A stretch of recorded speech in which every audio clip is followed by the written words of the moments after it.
बिस्मिल्लाहिर्रहमानिर्रहीम। अस्सलाम वालेकुम दोस्तों, एक नई वीडियो के साथ हाजिर हैं। चले अपनी वीडियो स्टार्ट करते हैं। कभी आपने ये सोचा या जानने की कोशिश की कि ये जो फाइटर जेट्स होते हैं या ये जो हेलीकॉप्टर होते हैं, इनको नाम किस किस्म के दिए जाते हैं? इनके नाम इतने अजीब अजीब क्यों रखे जाते हैं? मसलन मैं आपको थोड़ी सी मिसाल एक दे देता हूँ। अब फाइटर जेट्स के तो नाम आपको बड़ी आसानी से पता है। F-16 fighter 16, F-15 fighter 15, B-2 bomber समझ में आ जाता है, B-21 समझ में आ जाता है, C-17 कार्गो प्लेन है, समझ में आ जाता है। लेकिन कुछ ऐसे फ्लाइंग ऑब्जेक्ट्स होते हैं जिनके नामों के बारे में आपको जो समझना जो है वो थोड़ा सा डिफिकल्ट हो जाता है। मसलन अगर मैं UH-60 बोलूंगा तो आपको समझ आ जाएगा कि ये ब्लैक हॉक की बात कर रहा है। लेकिन अगर UH-60 ब्लैक हॉक है तो फिर ये HH-60 भी ब्लैक हॉक क्यों है? क्योंकि ये एक ही किस्म का जहाज है। उसके अलावा एक HH-60 पेव हॉक है, एक HH-60 जे हॉक है, एक SH-60 सी हॉक है। तो ये सारी चीजें समझने के लिए आज मैं ये वीडियो बना रहा हूँ। वीडियो इंशाल्लाह इंटरेस्टिंग होने वाली है।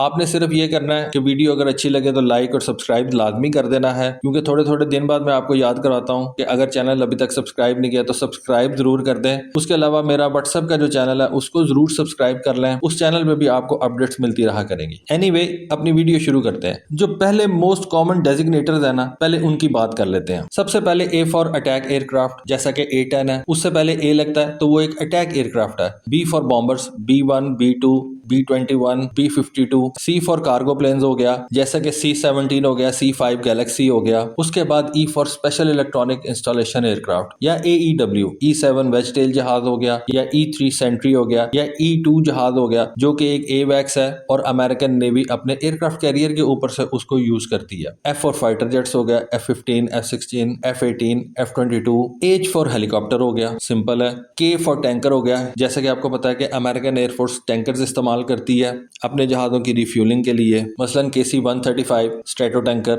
ये बोइंग तैयार करती है। O फॉर ऑब्जर्वेशन एयरक्राफ्ट, मसलन बोइंग का OC-135B, ये बेसिकली ऑब्जर्वेशन सपोर्ट एयरक्राफ्ट होते हैं। ये आपके एडवर्सरी के साथ जब कोई ओपन स्काई ट्रीटी साइन होती है तो वहां पे इन जहाजों को जो है वो भेजा जाता है, और इन जहाजों के अंदर कैमरास वगैरह लगे होते हैं। प्लस इन जहाजों के अंदर आपका जो एडवर्सरी होता है उसका रिप्रेजेंटेटिव भी बैठा होता है। इस किस्म के जहाज की तादाद बहुत कम होती है, क्योंकि इस किस्म के 2-3 जहाज ही आपका टोटल पर्पस जो है उसको सॉल्व कर देते हैं। उसके बाद P फॉर पेट्रोल एयरक्राफ्ट हो गए, जैसा कि P-3C ओरियन जहाज है, जैसा कि P-8 पोसाइडन जहाज है, आप सब इसके बारे में जानते हैं। फिर R फॉर रिकॉनेसेंस हो गया, जैसा कि ये RC-135 जहाज हो गया, ये भी एक रिकॉनेसेंस जहाज है, लेकिन ये डेडिकेटेड जो है ये इलेक्ट्रॉनिकली जो है वो आपको इंटेलिजेंस गैदर करके देता है। मसलन ये RQ-11 रेवन हो गया, ये एक जैसा कि आपको पता है एक छोटा सा ड्रोन है। RQ-4B हो गया। R सीरीज के जो जहाज होते हैं ये बेसिकली रिकॉनेसेंस के लिए इनको इस्तेमाल किया जाता है। फिर S जो है वो एंटी सबमरीन जहाजों के लिए इस्तेमाल किया जाता है। एंटी सबमरीन का काम अब बेसिकली ये पेट्रोल एयरक्राफ्ट ही कर लेते हैं, जैसा कि P-3C ओरियन हो गया, जैसा कि P-8 पोसाइडन हो गया। उसके बाद T जो है वो ट्रेनिंग एयरक्राफ्ट के लिए इस्तेमाल किया जाता है। U यूटिलिटी एयरक्राफ्ट के लिए इस्तेमाल किया जाता है। मसलन UH-60 जैसा कि मैंने आपको बताया ये एक हेलीकॉप्टर है, यूटिलिटी हेलीकॉप्टर है। मसलन UH-60 जैसा कि आपको मैंने बताया कि ये ब्लैक हॉक के लिए इस्तेमाल किया जाता है। तो U से बन गया यूटिलिटी, H से बन गया हेलीकॉप्टर, यानी कि ये एक यूटिलिटी हेलीकॉप्टर है। 60 जो है वो बेसिकली ये बताएगा कि ये इस हेलीकॉप्टर का 60th डिजाइन है। उसके बाद V जो है वो VTOL और STOL के लिए इस्तेमाल किया जाता है, यानी कि vertical take off and landing या STOL short take off and landing. इस किस्म के जहाजों के लिए V सीरीज इस्तेमाल की जाती है। और X जो है वो रिसर्च एयरक्राफ्ट के लिए इस्तेमाल की जाती है। X सीरीज के जहाजों के ऊपर मैंने आपको बहुत पहले एक वीडियो बना के दी थी, जैसा कि आपको पता है X-29 हो गया, X-15 हो गया,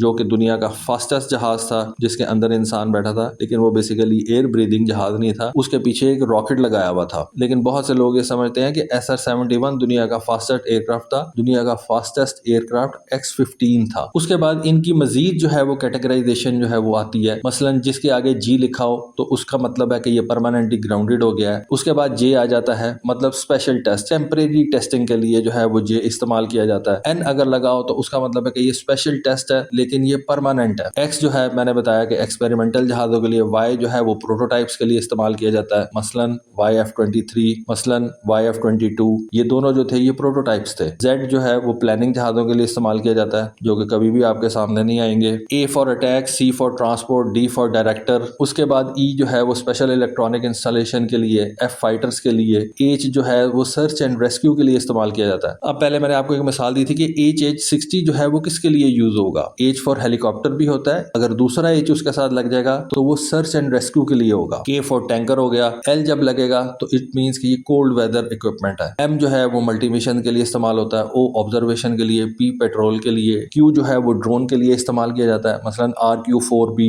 reconnaissance drone B। MQ-9 reaper जो है वो साफ अल्फाज में आपको बता रहा है कि मल्टी मिशन ड्रोन है और 9 इसका डिजाइन नंबर है। उसके बाद R for reconnaissance, S for anti submarine, T for trainer, U for utility, V जो है वो स्टाफ के लिए भी यूज होता है, W जो है वो वेदर के लिए इस्तेमाल होता है। उसके बाद G जो है वो ग्लाइडर्स के लिए इस्तेमाल होता है, H हेलीकॉप्टर्स के लिए इस्तेमाल होता है, S जो है वो स्पेस प्लेन्स के लिए भी इस्तेमाल होता है और Z जो है वो लाइटर देन एयर व्हीकल के लिए भी इस्तेमाल होता है। अब इन सारी चीजों की जरूरत क्यों पेश आई थी? इन सारी चीजों की जरूरत इस वजह से पेश आई थी क्योंकि 60s के अंदर जब कोल्ड वॉर अपने पीक पर थी और उस वक्त अमेरिका के अंदर एक ट्रेंड बन चुका था कि बहुत ज्यादा और डिफरेंट किस्म के जहाज जो है वो तैयार किए जा रहे थे और अमेरिका रिसर्च और डेवलपमेंट के ऊपर बहुत ज्यादा पैसा खर्च कर रहा था, तो इन जहाजों की कैटेगराइजेशन बहुत ज्यादा इंपॉर्टेंट हो गई हुई थी कि ये किस किस्म का जहाज जो है वो आप तैयार कर रहे हैं, कौन सी कंपनी कौन सा जहाज तैयार कर रही है। तो फिर इनकी कैटेगराइजेशन के लिए ये सारा कुछ जो है उसको डिजाइन किया गया और ये कैटेगराइजेशन जो है वो आज भी चल रही है। अब ये एक जहाज है बेसिकली HC-130J, ये C-130 हरकुलिस है। C-130 अगर मैं नाम लूंगा तो आपको पता लग जाएगा कि ये कार्गो एयरक्राफ्ट है, लेकिन ये जो HC-130 है इससे क्या बनेगा?